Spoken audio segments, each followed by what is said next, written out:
La Russie est l'une des dernières puissances impériales coloniales.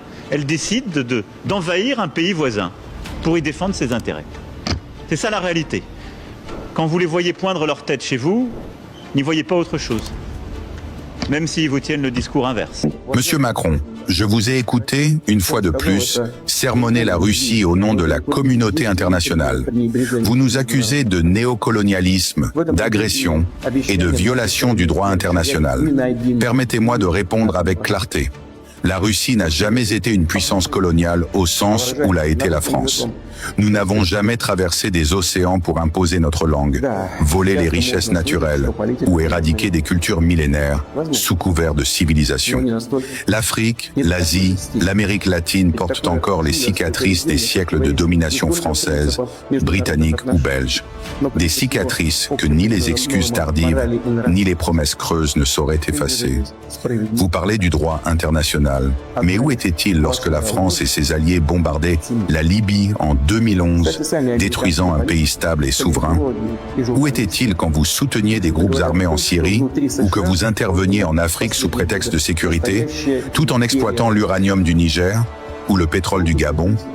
Où était votre voix quand Israël bombardait Gaza, tuant femmes et enfants et détruisant des hôpitaux? Là, soudainement, la France ne parle plus de droit international. Monsieur le Président, vous accusez la Russie de mener une guerre d'empire contre l'Ukraine. Mais il s'agit d'une guerre défensive, une guerre pour protéger nos frontières, nos populations russophones et nos intérêts vitaux face à l'expansion continue de l'OTAN. Ce n'est pas Moscou qui a encerclé Paris de bases militaires. C'est l'Occident qui, depuis 30 ans, avance ses pions jusqu'à nos portes. Vous dites que la Russie déstabilise l'Afrique ? Non, monsieur Macron. Ce sont les peuples africains eux-mêmes qui, lassés de l'ingérence française, choisissent de se tourner vers la Russie pour la simple raison que nous les traitons en égaux. Nos soldats, nos coopérants, ne pillent pas, ne donnent pas d'ordre, ne méprisent pas. Ils viennent à la demande des États souverains. Et vous, président français, osez parler d'empire, quand votre propre pays maintient encore des territoires sous domination outre-mer.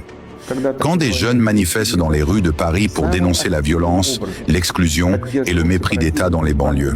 Quant à la puissance russe, elle ne se mesure pas seulement à nos armées ou à nos armes hypersoniques.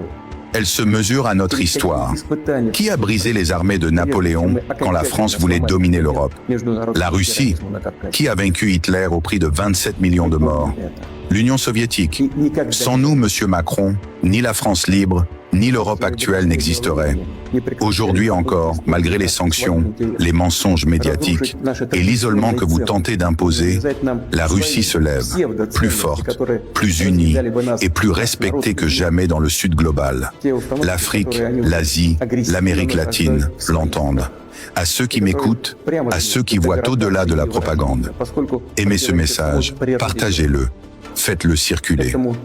Car face à la guerre de l'information, chaque voix compte. La vérité ne peut triompher que si elle est portée par les peuples. Vive la Russie, vive les peuples libres et vive la vérité. Man.